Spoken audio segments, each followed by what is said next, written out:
Good morning. तर झाडं आणून ना कमीत कमी 8 ते 10 दिवस झाले होते, पण ते कुंड्यांमध्ये शिफ्ट करणं काही मला झालंच नाही, कारण माझ्याकडे कुंड्याच नव्हत्या. काल नेमकं कुंड्या आल्या होत्या, तर म्हणले चला आज हे मोठं काम आपण करून घेऊयात. आता खरंच झाडं लावणं इतकं अवघड असतं का? आम्हाला दोघांना तरी ते वाटत होतं, कारण झाडं लावण्यामधली आम्हाला काहीच माहिती नव्हती. मग ChatGPTची मदत घेतली आणि नेहमीसारखा तो आमच्या खूप मदतीला आला. 50% माती, 30% कोकोपीट आणि 20% बूस्टर घालून सगळं मिक्स केलं आणि त्याच्यानंतर कुंड्यांमध्ये झाडं लावायला घेतली. त्यांनी काही, मी काही असं दोघांनी मिळून हे काम पूर्ण केलं.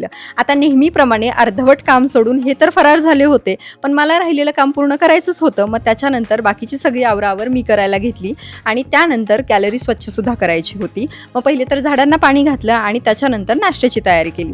त्यांच्यासाठी मी इथे अंडे उकडायला ठेवले होते. मनूसाठी मला साबुदाण्याची खीर बनवायची होती आणि सोबतच मखानासुद्धा रोस्ट केला होता. हे सगळं होतंय तोपर्यंत म्हणलं चला आता गॅलरी पण धुवून घेऊयात. सकाळी सकाळी गॅलरीमध्ये इतकं छान ऊन येतं की मस्त काही वाळवायचं असेल किंवा मग बाकी काही कामं असतील तर ते सुद्धा होऊन जातात. त्याच्यानंतर अजून त्याच्यासाठी ओट्स बनवायचे होते आणि माझ्यासाठी ना हा रात्रीचा वरण भात बाकी होता, त्याचीच मस्त अशी डाळ खिचडी बनवली.